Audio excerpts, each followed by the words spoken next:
सास, बहू और ताबीज। सुप्रिया का रोज किसी न किसी बात पर अपनी बहू तारा से झगड़ा होता ही रहता। दोनों स्वभाव से जिद्दी और अड़ियल थे। दोनों में से कोई भी एक दूसरे के आगे झुकना नहीं चाहता था। फिर एक दिन, तारा कहाँ मर गई थी तू अभी तक? सुबह से शाम हो गई, घर में इतना काम पड़ा है, ये सब छोड़कर कहाँ मौज मस्ती करने गई थी? आपके घर के सारे काम करने का मैंने ठेका नहीं ले रखा। आप भी तो अपने दोस्तों के साथ किटी पार्टी करने जाती हैं, तब तो मैं आपको नहीं टोकती। अरे मैं तेरी सास हूँ, तू मेरी सास नहीं है। सास है तो क्या मुझे चैन की सांस नहीं लेने देंगी आप? बहुत जबान चलने लगी है तेरी आजकल। आने दे मेरे बेटे को घर पर, फिर देख तेरी कैसे क्लास लगवाती हूँ। आपके पास और काम ही क्या है? बाहर पड़ोसियों से मेरी बुराई करना और घर में पति से। हाँ तो अब तेरा काम भी तो ऐसे ही होते हैं ना।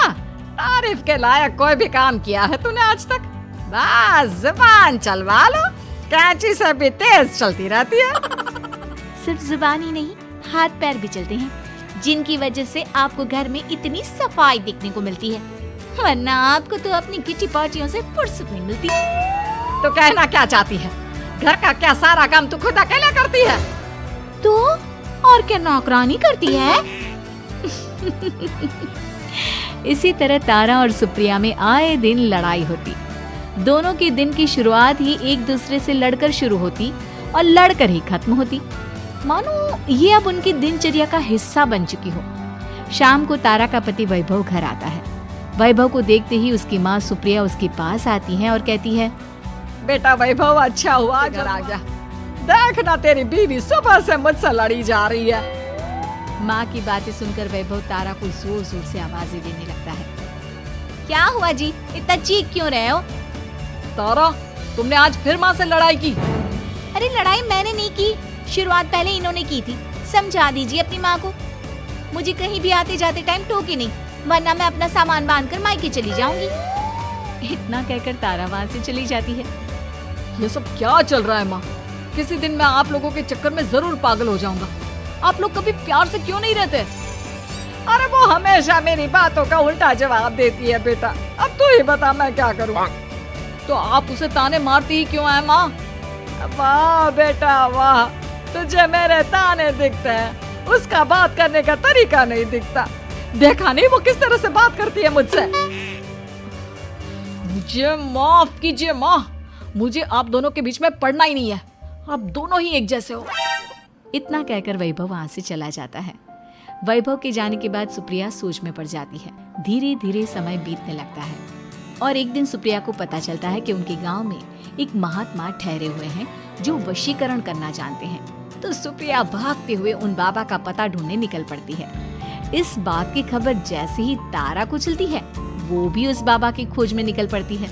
अगले दिन सुबह, आज तारा और सुप्रिया दोनों ही बहुत अच्छे मूड में होती है। सुप्रिया तारा को देखकर कोई ताना मारती है, ना तारा अपनी सास से बेवजह उलझती है। दोनों मिल बांट कर रसोई में काम करती हैं। भाई तारा, जरा मुझे वो चाय पत्ती पकड़ाना। ये लीजिए माँ जी, क्या आप मेरे लिए भी चाय बना देंगी? अरे हाँ हाँ, क्यों नहीं। इसी तरह दिन बीतते हैं और दोनों का रिश्ता भी निखरने लगता है। ऐसे ही देखते 3 महीने बीत जाते हैं। ये मैं क्या देख रहा हूँ? अचानक आप दोनों के बीच इतना प्यार कैसे हो गया? एक दिन था जब कभी माँ आप तारा को ताने देते देते नहीं थकती। और तारा, तुम पहले तो कितना उलझती थी माँ से, तो अब ये अचानक क्या हो गया आप दोनों को?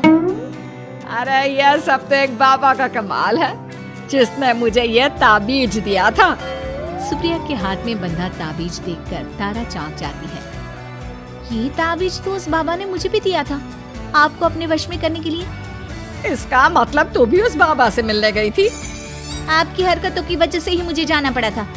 ये सब क्या चल रहा है? मुझे तो आप लोगों की कोई भी बात समझ में नहीं आ रही। सुप्रिया वैभव को सारी बात बताते हुए कहती है, अरे जैसे ही मुझे पता चला कि हमारे गांव में जाने माने तांत्रिक बाबा आए हुए हैं जो वशीकरण करना जानते हैं, तो मैं बिना देरी किए उनके पास चली गई और बहू को अपने वश में करने की इच्छा उनके सामने रखी, जिससे ये मेरी हर बात माने।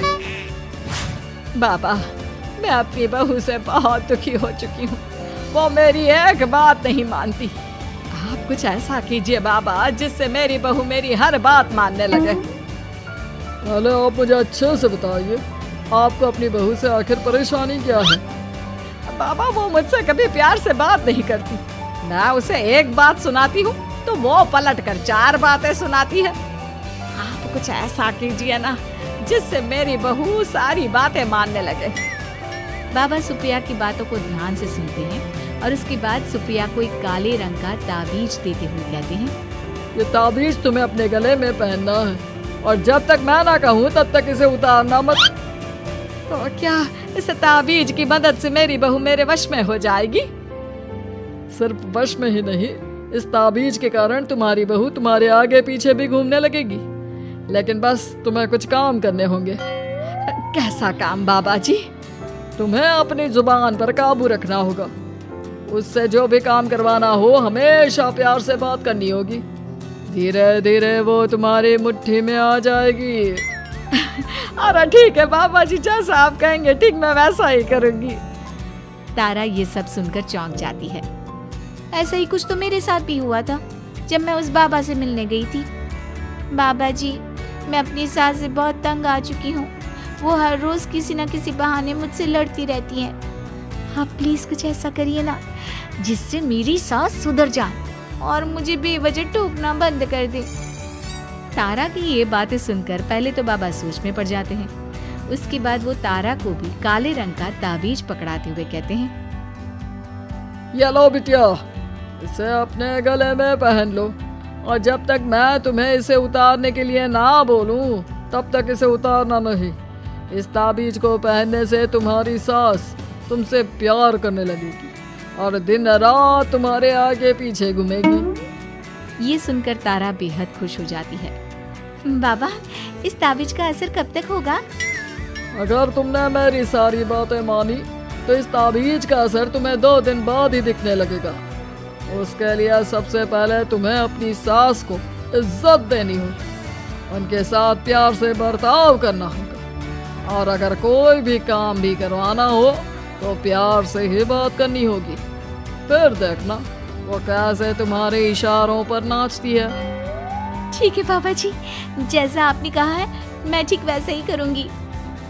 इसका मतलब उस बाबा ने हम दोनों को एक जैसे ताबीज देकर पागल बना दिया। जरूर कोई ढोंगी बाबा होगा। इतने में ही बाबा भी उनके घर पहुंच जाते हैं और मुस्कुराते हुए उनकी ओर आते हैं और उनसे उनके हालचाल पूछते हुए कहते हैं, ताबीज का असर हुआ या नहीं? बाबा जी, आपने हमें एक ही जैसा ताबीज देकर पागल बनाया है। ऐसा कैसे? ताबीज ने अपना काम तो पूरा ही किया है। आप दोनों को देखकर लगता तो नहीं कि अब भी आप लोगों के बीच कोई खटपट है। खटपट तो नहीं है बाबा जी। अब तो मेरी बहू मेरी हर छोटी बड़ी जरूरतों का ख्याल रखती है, मेरी सेवा करती है। हाँ, वैसे अब तो मम्मी जी मुझे ताने भी नहीं देती और ना ही कहीं आने जाने में टोकती हैं। जानते हो ये सब कैसे संभव हुआ? कैसे बाबा जी? यह सब तुम दोनों के कारण ही संभव हुआ है। मैंने जो ताबीज दिया था वो सिर्फ एक धागा ही था। ये चमत्कार तो तुम दोनों ने अपनी जुबान पर संयम रखकर या काम करके किया है।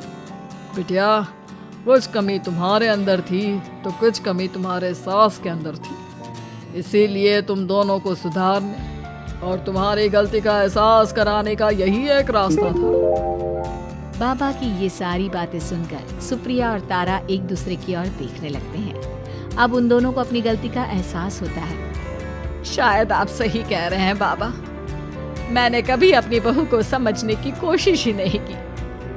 मैंने भी तो कभी आपकी उम्र और ओहदे का लिहाज नहीं किया और जो जब मन में आया बोलती चली गई। हो सके तो मुझे माफ कर देना मम्मी जी। चलो फिर अगर सब ठीक ही हो गया है तो बाबा जी अब आप भी वापस अर्जुन बन जाइए। वैभव की बात पर बाबा अपनी नकली दाढ़ी हटाते हैं तो उसे देखकर सास बहू हैरान रह जाती हैं। अरे अर्जुन भैया, आप? हाँ भाभी, आप दोनों के रोज रोज वाले झगड़ों से परेशान होकर एक दिन मेरे इस दोस्त ने एक प्लान बनाया और मेरी मदद मांगी, तो मैं इनकार कैसे कर सकता था। और देखिए आज उसका नतीजा हम सबके सामने है। सब जोर जोर से हंसने लगते हैं।